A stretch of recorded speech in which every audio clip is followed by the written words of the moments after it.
عاوزين تعرفوا أصل الحكاية؟ يلا بينا معايا.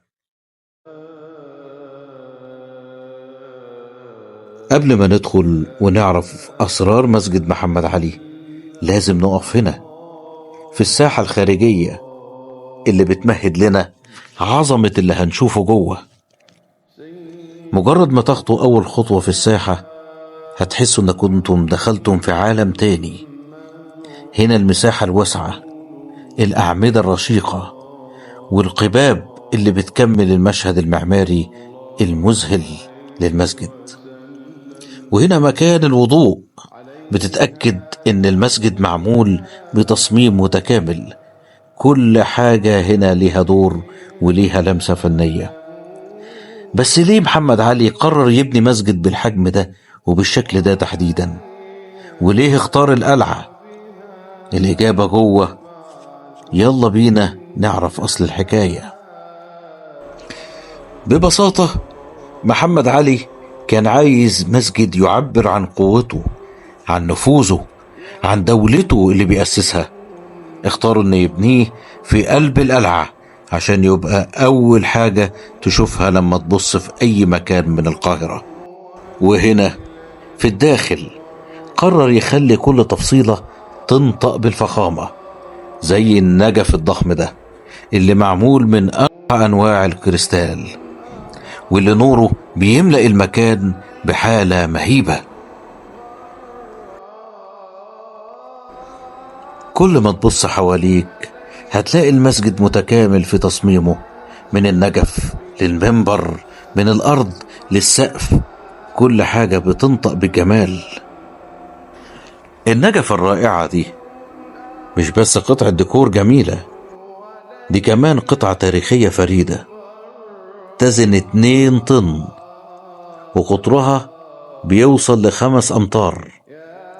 النجفة دي تم تركيبها لأول مرة مع افتتاح المسجد في القرن ال19، وكانت رمز للفخامة والرقي في الوقت ده.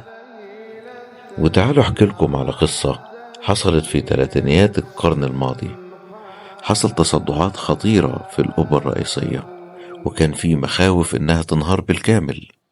الملك فؤاد وقتها امر بترميم المسجد على يد مهندسين مصريين وايطاليين، وده السبب اللي خلى المسجد صامد بنفس القوة لحد النهاردة. بالإضافة إن في إشاعات عن وجود ممرات سرية تحت المسجد بتوصل لمناطق مختلفة في القلعة، ودي ممكن تكون استخدمت كطرق لهروب أو ممرات خدمية لنقل المؤن والأسلحة. أنا مهما قلت ومهما عدت مش هنلاقي زي جمال مسجد محمد علي. لازم تيجي وتشوف وتقارن بنفسك. في مصر مش هتلاقي مسجد شبهه، ده الوحيد اللي بيتبني على الطراز العثماني بالشكل ده. قباب العالية، المآذن الرفيعة، التصميم اللي واخدك على اسطنبول. لكن هنا في قلب القاهرة، شاهد على زمن وعلى حاكم وعلى حقبة غيرت شكل التاريخ. قد حققته مشيئة علياء،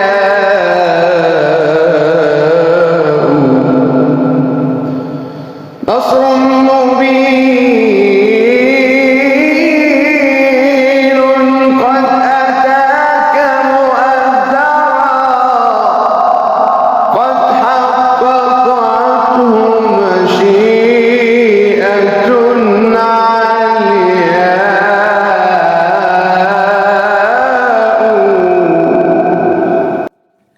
في ظاهرة بصرية غريبة في قبة المسجد. لو وقفت تحت القبة الرئيسية بالظبط وبصيت لفوق لفترة، ممكن تلاحظ إحساس غريب، كأن القبة بتتحرك ببطء، أو إنك دخلت في مجال بصري مش مألوف. وده بسبب التداخل ما بين الزخارف الدائرية والإضاءة الطبيعية اللي بتيجي من الشبابيك العلوية. القلعة جواها معالم كتير هنحكيها في حكاية تانية. وبكده تنتهي حلقتنا، وزي ما عودناكم مصر كلها مليانة حكايات. استنوني في حكاية جديدة. سلام. لرحاب طيب. لكل حكاية أصل ولكل مكان عنوان.